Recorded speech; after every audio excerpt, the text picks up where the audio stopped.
ব্যবসায়ী চিহ্নিত করে তাদেরকে আপনার একটি দৃষ্টান্ত স্থাপন করুন। ধরুন এই বাজারে একজন চিহ্নিত মাদক ব্যবসায়ী, তাকে আপনার টার্গেট করুন এবং তাকে বলেন যে তোমাকে আমরা একটি রিক্সা ভ্যান কিনে দিচ্ছি বা তোমাকে একটি আমরা সবজির দোকান করে দিচ্ছি। তুমি আমাদের এখানে উদাহরণ যে একসময় মাদক ব্যবসা করতো, এখন আপনার এই বাজারে এসে সবজির দোকান করে। তাহলে কি হবে, অন্যান্য যে মাদক ব্যবসায়ী তারা কিন্তু অনুপ্রাণিত হবে তাকে দেখে। এখানে কি এমন কোন মাদক ব্যবসায়ী আছে যে সবজির দোকান করে বা ছোটখাটো পানের দোকান করে, এরকম আছে কি? আমার মনে হয় না। তাহলে শুধু কি জেলে রাখলেই এই মাদক নির্মূল করা সম্ভব? আপনাদেরকে পাশে দাঁড়াতে হবে পুলিশের কাজ যেটুকু সেটুকু করবে। আপনারা অনেকেই সুন্দর সুন্দর কথা বলেছেন।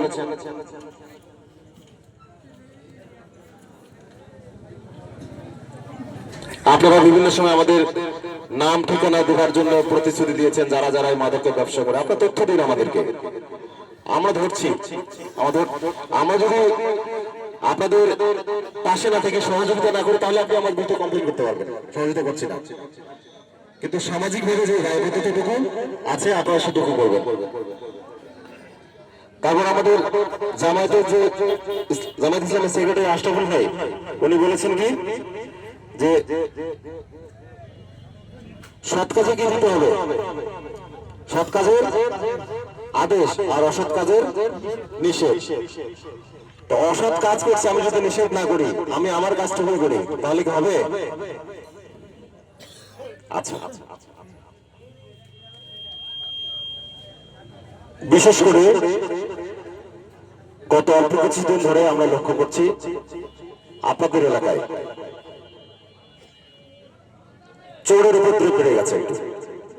কারণটা কি বলে? চোরের উপদ্রব বাড়ার কারণ কি? এখন হচ্ছে ধান কাটার মৌসুম, তাই না?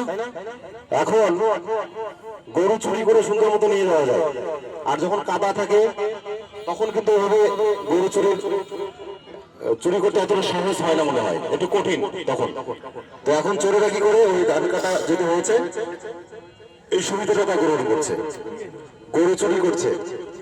পাশাপাশি ছোটখাটো ছিনতাইয়ের ঘটনা থাকলে থাকতেও পারে। তাহলে এই চোর কারা বলেন?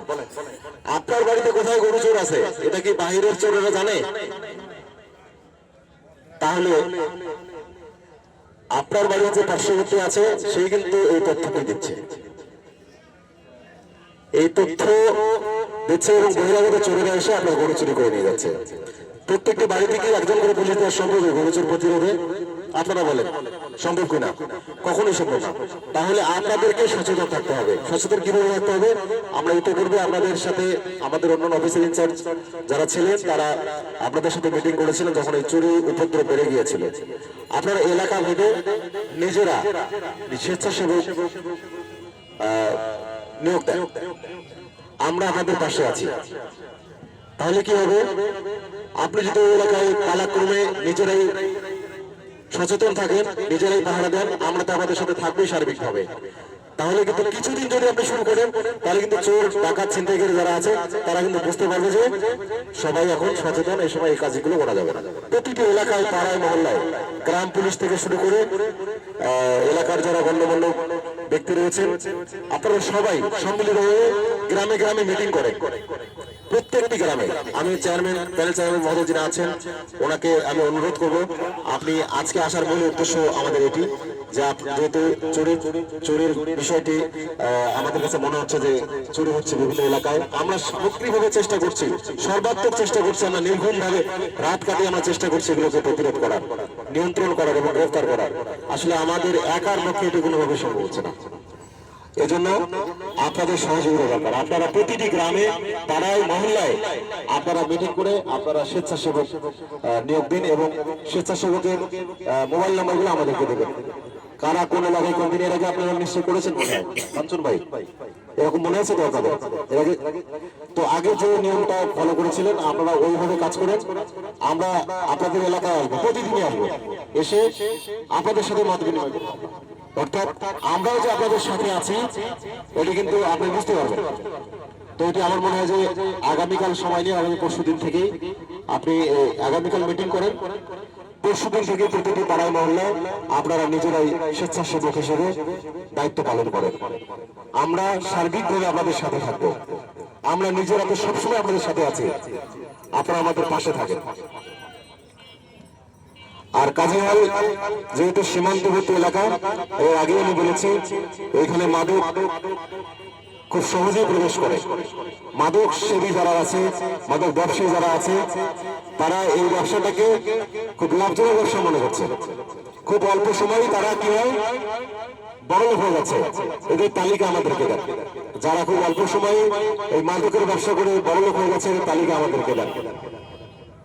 এদেরকে কিভাবে আইনের আওতায় নিয়ে আসতে হয় সেটা আমরা ভালো জানি, সেটাই আমরা করবো। আমি মাদক ব্যবসায়ী, চোর, ছিনতাইকারী সহ দুষ্কৃতিকারীদের হুঁশিয়ার করে দিতে চাই, পুলিশ কিন্তু ঘুমিয়ে নেই, পুলিশ কিন্তু জেগে আছে। আজকে আপনাদের মাধ্যমে আমি মেসেজ দিতে চাই, আপনাদেরকে এই বার্তা পৌঁছে দিতে চাই, আপনারা যদি ভালো হয়ে যান তাহলে আপনাদের আমরা সুযোগ দেবো। যদি ভালো হন মাদক ব্যবসায়ী তাহলে সুযোগ দেবো আমরা, আর যদি ভালো না হন তাহলে আপনাদেরকে জেলেই থাকতে হবে বাকি দিনগুলো। আমি ওয়াদা করে যাচ্ছি, আজকে কোন মাদক ব্যবসায়ী যদি মাদক ব্যবসা করে আমাদের কাছে ইনফরমেশন আছে, সে কিন্তু বাইরে থাকতে পারবে না, গ্রেপ্তার করে ফেলবে তাকে। আমরা সর্বাত্মক চেষ্টা করবো। তো ওই জন্য বলেছি যে শুধু গ্রেপ্তার করলে না, আগে প্রতিরোধ করতে হবে। গ্রেপ্তার করলে দেখা যাচ্ছে একটি এলাকায় 100 জন 200 জন মাদক ব্যবসায়ী আছে, শুধু কত জনকে গ্রেপ্তার করবো আমি? এজন্য সচেতনতা বাড়াতে হবে, তাদেরকে এই পথ থেকে ফেরাতে হবে। আর মাদক যদি বন্ধ হয়ে যায় তাহলে এলাকায় চুরিও বন্ধ হয়ে যাবে। আপনি দেখবেন মাদক বন্ধ হলে চুরি বন্ধ হবে। আপনি এলাকায় স্বেচ্ছাসেবক নিয়ে দেখবেন, এলাকায় একটা মোটরসাইকেল গাড়ি হচ্ছে, আপনার চোখের সামনে পড়ছে, ওই এলাকায় বসে আপনি। আর পুলিশ তো আমার সার্বক্ষণিক আপনাদের সাথে আছে, আপনাদের সাথে আমার সার্বক্ষণিক ভাবে যোগাযোগ থাকবে। তবে আশা করি যে আগামী দিনে আপনাদেরকে সাথে নিয়ে এই কাজিহাল ইউনিয়নকে আমরা এটি মাদক মুক্ত, সন্ত্রাস মুক্ত, জঙ্গিবাদ মুক্ত একটি ইউনিয়ন হিসেবে গড়ে তুলতে চাই, যদি আপনারা আমাদের সাথে থাকেন। ফুলবাড়ি নামটার সাথে একটি সভ্যতা জড়িত, ফুলবাড়ি, ফুলের বাড়ি, তাই না? এখানে এই ফুলবাড়িটিকে যদি আমি প্রিন্সিপালের বাড়ি, গাজার বাড়ি, প্রফেন্ডালের বাড়ি বানাই ফেলি, তাহলে ফুলবাড়ির নামের সাথে কিন্তু এটি যায় না। এখানে আপনার অনেক সচেতন মহল আছেন, সচেতন ব্যক্তি আছেন। আপনি আপনার সন্তানের প্রতি খেয়াল রাখুন। প্রথম আপনার সন্তান কি করছে, এবং প্রথম নিজেকে আগে খেয়াল করুন আমি কি করছি, তারপর আপনার সন্তান কি করছে, সেই জায়গা থেকে আপনি শুরু করেন। তাহলে দেখবেন যে এলাকায় অপরাধ অনেকাংশে কমে যাবে। পাশাপাশি আপনাদের এলাকায় আমরা নতুন এসেছি, আপনাদের যদি কোনো সমস্যা থাকে, সমস্যা মনে হয়, আপনারা সরাসরি আমার অফিসে আসবেন। আমার অফিসে আপনাদের আমন্ত্রণ থাকলো, যে কোনো বিষয়ে আপনারা আমার সাথে কথা বলতে পারবেন। তবে কোনো অনৈতিক বিষয় নয়, আইনগতভাবে যে সহায়তা আপনাদের দরকার সার্বক্ষণিকভাবে সেই সহায়তা দিতে আমরা প্রস্তুত। আপনারা আইনগত সহায়তা চাইলে আমরা সেটি নিশ্চয়ই আপনাদেরকে দেব। তো আপনারা সবাই সচেতন হন, সামাজিকভাবে সবাইকে সচেতন করেন, এলাকায় এলাকায় প্রতিরোধ গড়ে তোলেন। আমরা আপনাদের পাশে আছি। সবাই ভালো থাকবেন, সুস্থ থাকবেন।